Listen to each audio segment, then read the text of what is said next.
नमस्कार, आप सबका बहुत स्वागत है। आप देख रहे हैं कुरुक्षेत्र। मैं हूं सौरभ शर्मा। गुजरात का आधा चुनाव खत्म हो गया, आधा बाकी है। कल 100 में से 63 मतदाता अपने घरों से निकलकर पोलिंग बूथ तक पहुंचे, यानी 63% मतदान हुआ। यह वोटिंग परसेंट ठीक माना जाता है। अब प्रधानमंत्री नरेंद्र मोदी कह रहे हैं कि यह बंपर वोटिंग हुई है और बीजेपी के लिए जीत का ऐलान है। फर्स्ट टाइम वोटर्स और महिलाओं ने जबरदस्त वोटिंग की है। इसका मतलब है कि एक बार फिर मोदी सरकार आएगी। अरविंद केजरीवाल की बात कर लीजिए। अब वो अपनी व्याख्या कर रहे हैं। कांग्रेस पार्टी इन आंकड़ों को अपनी तरह से एनालाइज कर रही है और हर व्यक्ति दावा कर रहा है कि मुख्यमंत्री हमारा बनेगा। हर चरण के बाद अपनी जीत का दावा करना यह हर पार्टी का रिवाज है। आज के कुरुक्षेत्र में हम बहस की बजाय डिटेल्स और डेटा की बात करेंगे। 2017 के मुकाबले इस बार वोटिंग पहले चरण में तकरीबन 5% कम हुई है। आंकड़ा यह भी बताता है कि आदिवासी बहुल सीटों पर वोटिंग परसेंटेज बाकी जगहों के मुकाबले बहुत ज्यादा है, 2017 के आसपास है। इसका मतलब क्या है कि मोदी की अपील असर कर गई या कांग्रेस पार्टी को इस बेल्ट में कोई फायदा होगा? ग्रामीण इलाकों में शहरों के मुकाबले ज्यादा वोट पड़े हैं, शहरी इलाकों में वोटिंग कम हुई है। इसका मतलब क्या ये निकाला जाए कि अरविंद केजरीवाल का कोई बड़ा असर नहीं हुआ क्योंकि उनकी पार्टी को वहां पर शहरी पार्टी माना जा रहा है? अरविंद केजरीवाल को सूरत रीजन से बहुत बड़ी उम्मीद है, लेकिन वहां पर वोटिंग गिर गई है। इसका मतलब क्या आम आदमी पार्टी के लिए खतरे की घंटी है? आज कुरुक्षेत्र में हर सीट के हिसाब से हम एनालिसिस करेंगे। रूरल, अर्बन, ट्राइबल, इसके हिसाब से विश्लेषण करेंगे। 2017 के मुकाबले वोटिंग कम होना क्या प्रो इनकम्बेंसी वोटिंग का मैसेज दे रही है, जिसकी बात बीजेपी करती है, या इन सीटों पर एंटी इनकम्बेंसी ट्रेंड चल रहा है?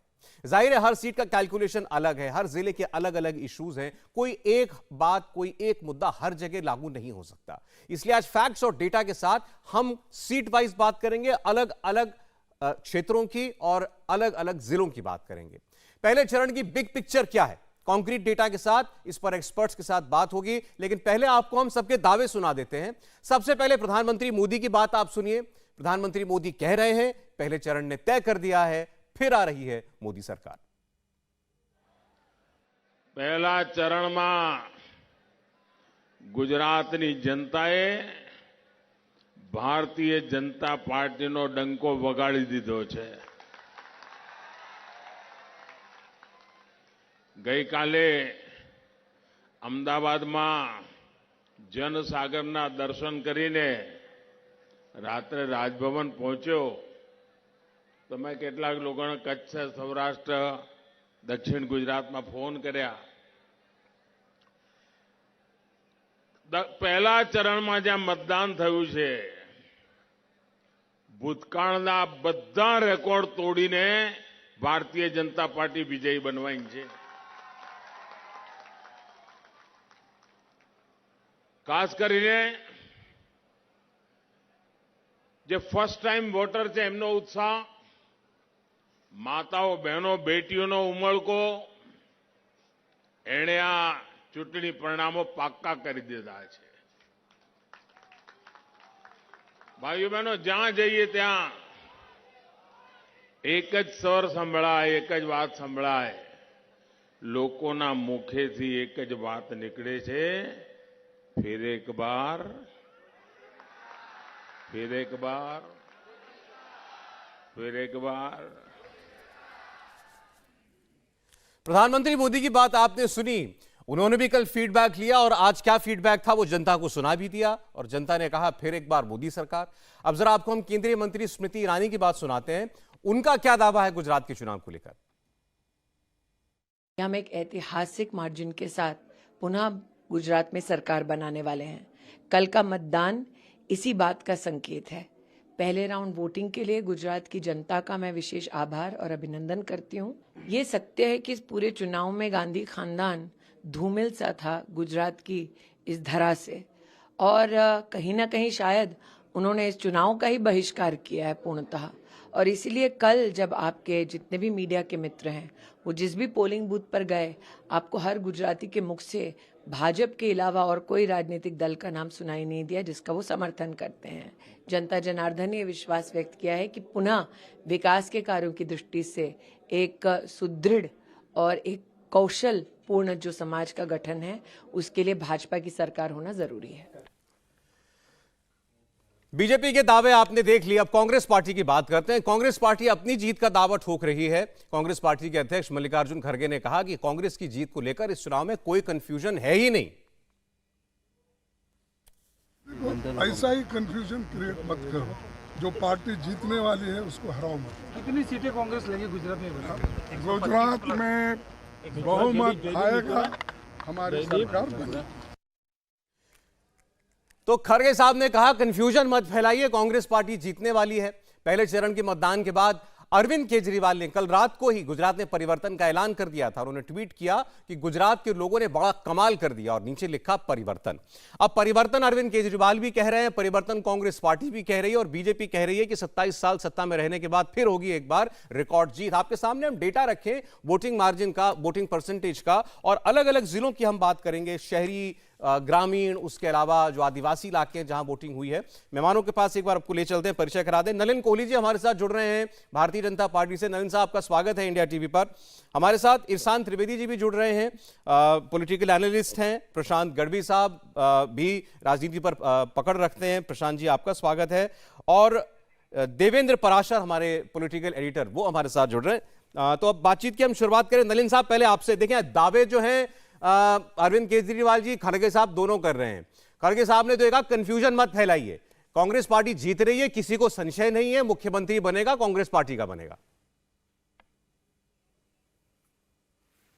उम्मीद पे दुनिया कायम है और एक राजनीतिक दल होते हुए इसमें कोई बुराई नहीं है कि वो आशा के साथ अपनी बात कहें।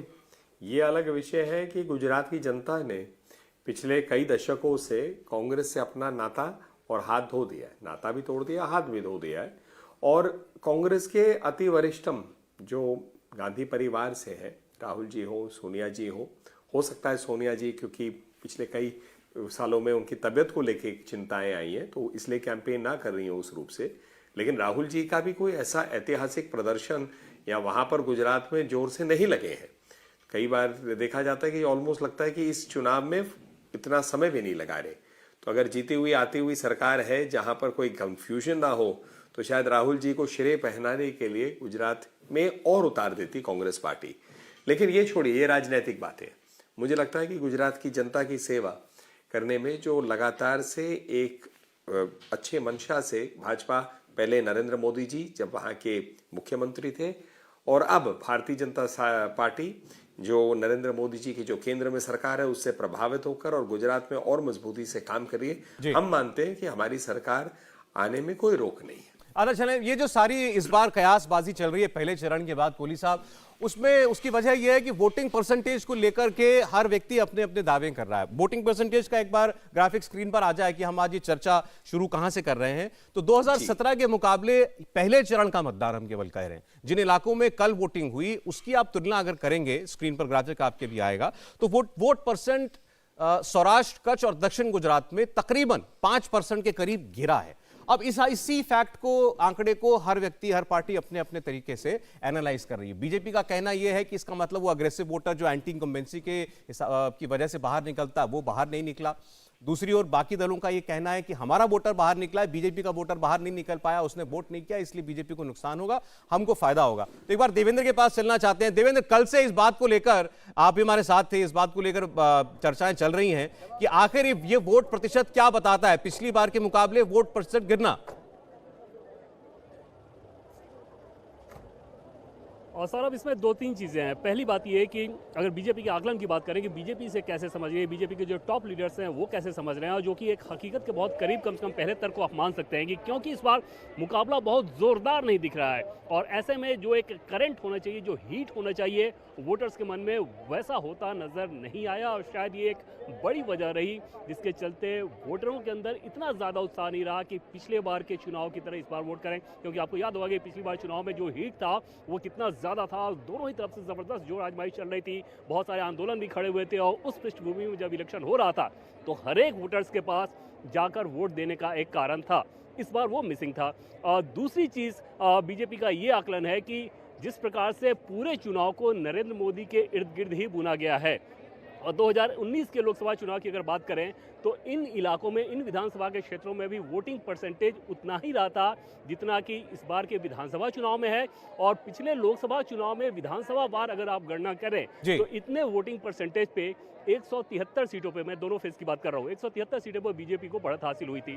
तो उस लिहाज से भी बीजेपी इस बात को लेकर बहुत ज़्यादा चिंता में नहीं है। तीसरी चीज़ जो दिख रही है, जो बीजेपी का ये दावा है कि उनके जो पन्ना प्रमुख, पन्ना समितियाँ, इस तरह का जो सांगठनिक ढांचा है उसने अपना काम कर दिया। उनका ये आकलन है कि अपोजिशन के पास ऐसा तंत्र नहीं था, इसलिए उनके लिए मिसिंग होगा। चौथी चीज़ कि जिस प्रकार से कुछ पॉकेट्स में आम आदमी पार्टी के करंट की बात कही जा रही थी, वहाँ भी वोटिंग परसेंटेज ज़्यादा नहीं हुआ। इसका मतलब वहाँ कोई ऐसी तीव्रता नहीं थी वोटर्स के अंदर ताकि बीजेपी के खिलाफ जाकर वो वोट कर सके। ये सारे आकलन हैं, लेकिन अगर आप सिर्फ एक आकलन को समझना चाहें तो निश्चित तौर पर सबसे बड़ा तर्क यही नजर आ रहा है, क्योंकि इस बार का चुनाव बहुत ज़्यादा करंट के लिहाज से नीरस जैसा दिख रहा है। शायद ये सबसे बड़ी वजह रही होगी कि किसी भी पक्ष के वोटर्स हों, उनके अंदर इतना उत्साह नजर नहीं आया। ठीक है देवेंद्र, अब अलग अलग क्षेत्रों की हमने कहा था हम बात करेंगे, तो हमने जो 19 जिले जिनमें कल मतदान हुआ इनको 3 कैटेगरीज में डिवाइड किया। शहरी इलाके जो हैं, ग्रामीण इलाके, और उसके बाद ट्राइबल बेल्ट को।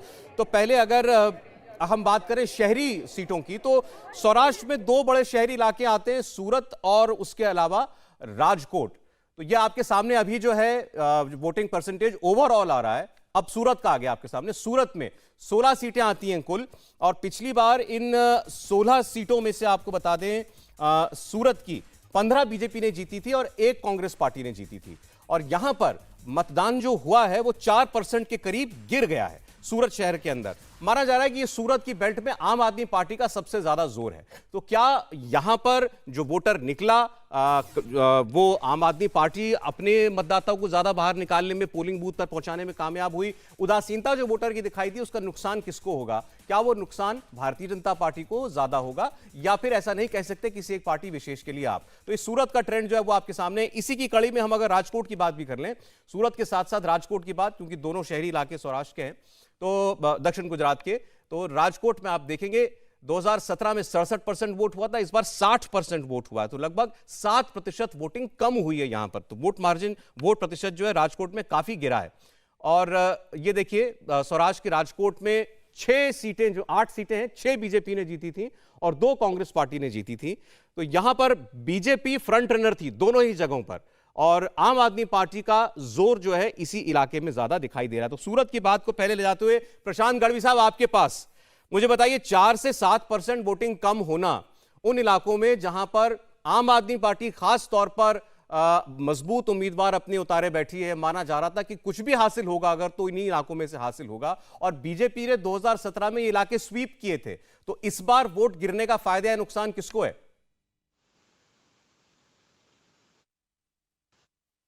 प्रशांत जी, ओवरऑल अगर वोटिंग, तो हम वोटिंग परसेंटेज कहीं ना कहीं रूलिंग पार्टी के फेवर में जाता है। उसका 2 रीजन है।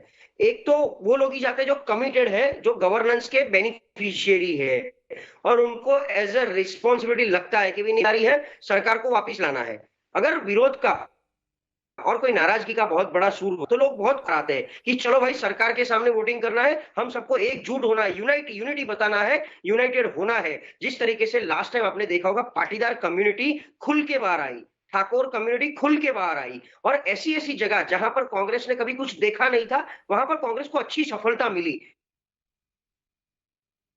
तो और ये कल बेल्ट है, एक सौराष्ट्र का, साउथ गुजरात प्रो बीजेपी है।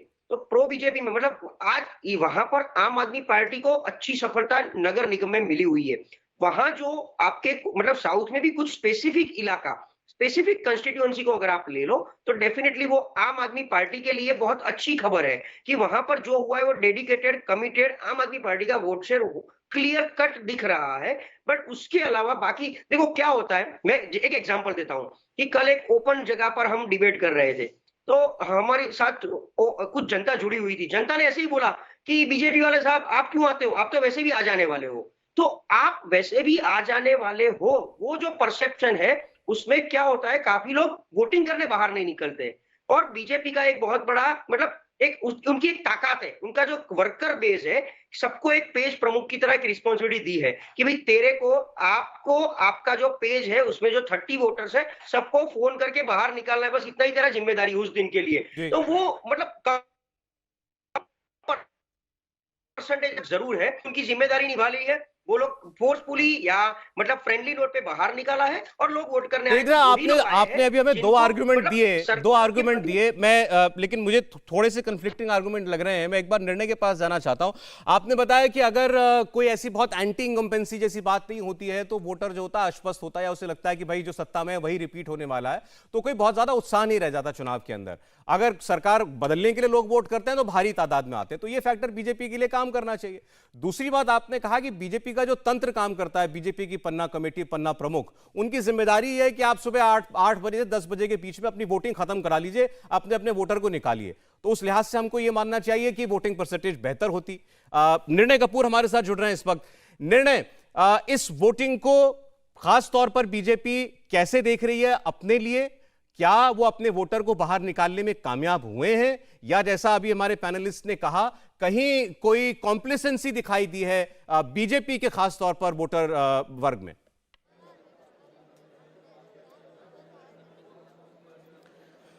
देखिए सौरभ, जिस प्रकार का वोटिंग ट्रेंड हमको देखने को मिल रहा है, कॉन्स्टिट्यूंसी वाइज अगर आप देखेंगे ना तो बहुत स्क्यूड है, और इस वजह से ज़िले का जो ओवरऑल वोटिंग परसेंटेज है वो अफेक्ट होता हुआ नज़र आ रहा है। इसलिए ये सारा जो हम बात कर रहे हैं इसको हमें कॉन्स्टिट्यूंसी वाइज कॉन्स्टिट्यूंसी देखना पड़ेगा। और हमने ये नोटिस किया कि जहाँ पे कैंडिडेट स्ट्रांग थे, जहाँ वो कार्यकर्ताओं के साथ कोऑर्डिनेशन में थे, वहाँ वो अपने वोटर्स को निकाल पाए हैं। लेकिन इस बार हमने देखा कि कांग्रेस का वोटर जो है वो बहुत साइलेंट दिख रहा था। तो ऐसे में उसने क्या किया है ये अभी पता करना बाकी है। लेकिन बीजेपी का जो वोटर है, एक आर्गुमेंट ये जरूर दी जा रही है कि वो कंप्लेसेंट हो सकता है थोड़ा। इस वजह से बीजेपी के जो कार्यकर्ता हैं, जो मशीनरी है, वो इसलिए लगी हुई थी उन्हें बाहर निकालने में। लेकिन एक चीज़ को और भी नहीं भूलना चाहिए, बीजेपी इस बार कई जगह पे अपने ही पार्टी के लोगों से भिड़ती नजर आ रही है। रेबल्स काफ़ी खड़े हुए हैं। सौराष्ट्र के इस फेज में भी 7 रेबल खड़े हुए हैं। तो ऐसे में कई जगह ये अफेक्ट भी हुआ होगा।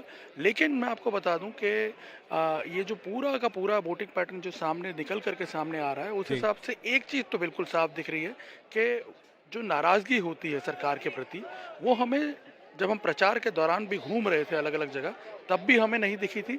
और वोटिंग में भी वो चीज़ जो है वो रिफ्लेक्ट नहीं हो रही है। नाराज़गी यानी सरकार के प्रति एप्रीहेंशन जरूर थे लोगों के, लेकिन वो वोट देने नहीं जाएंगे सरकार को या उसके पक्ष में नहीं डालेंगे, ऐसा नहीं लग रहा था। और एक और इम्पॉर्टेंट चीज़ बता दूं आपको कि हम एक आपको इंटरेस्टिंग चीज़ बताता हूँ। इनफैक्ट अभी आप परसेंटेज में बात कर रहे हैं, लेकिन अगर आप एक्चुअल टर्म्स में बात करेंगे तो हर बार क्या होता है, कुछ परसेंटेज वोट बढ़ते हैं कॉन्स्टिट्यूंसी में। तो अगर उसको आप जीरो इन करेंगे एक्चुअल नंबर्स में, तो जितने वोट पिछली बार पड़े एक पर्टिकुलर कॉन्स्टिट्यूंसी में, लगभग उतने ही वोट पड़े। वो आप एब्सोल्यूट वोट की बात कर रहे हैं कि नंबर में अगर गिने जाएं तो वोट जितने पड़े वो लगभग उतने ही होंगे जितने पिछली बार पड़े थे। ठीक, अभी हम चूंकि बात कर रहे हैं शहरी रीजन की, तो सूरत की बात, आम आदमी पार्टी की बात करना चाहते हैं। डॉक्टर त्रिवेदी हमारे साथ हैं।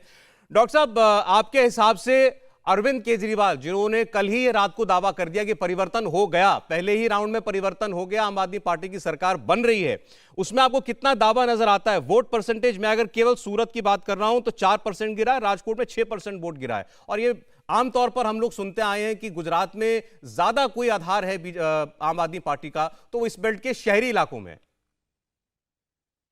सौरभ जी, सबसे पहले तो मैं थोड़ा सा ये सभी जो भी जैसे कि प्रशांत गढ़वी सर ने बोला या नलिन सर ने बोला या जो भी हमारे पॉलिटिकल एडिटर्स ने बोला, निर्णय जी और देवेंद्र जी ने, मैं उन सबको थोड़ा सा फूल मिलाना चाहता हूँ कि अगर ये 6% वोट कम होना, ये अगर वो बीजेपी का वो गुट है जो कि असंतुष्ट है, जिनको टिकट नहीं मिला है, जो कि अपने कार्यकर्ताओं को वोट करने से रोक रहा है, अगर इस प्रकार का कोई माहौल हुआ है तो डेफिनेटली बीजेपी को उसका नुकसान हो।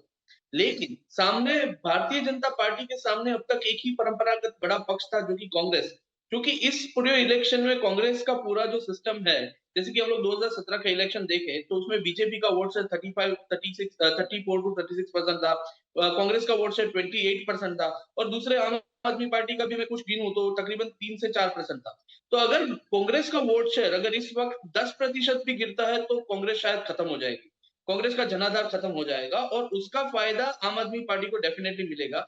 और जिस प्रकार से बीजेपी के प्रति बोल रहे हैं कि एंटी इनकम्बेंसी नहीं है, लोग बोल रहे हैं कि बीजेपी को ही वोट जाएगा, लेकिन मेरा ऐसा मानना है जो रूट एरिया है वहां पे हो सकता है कि ये 6% वोट से ऐसा हो, क्योंकि इस बार बीजेपी में सबसे ज्यादा आवाजें उठी थी कि हमें टिकट नहीं मिली, हमें टिकट मिली, तो हो सकता है वो अपने कार्यकर्ताओं को वोटिंग कराने से थोड़ा सा रोक रहे हो, तो इसका फायदा आम आदमी पार्टी को मिलेगा।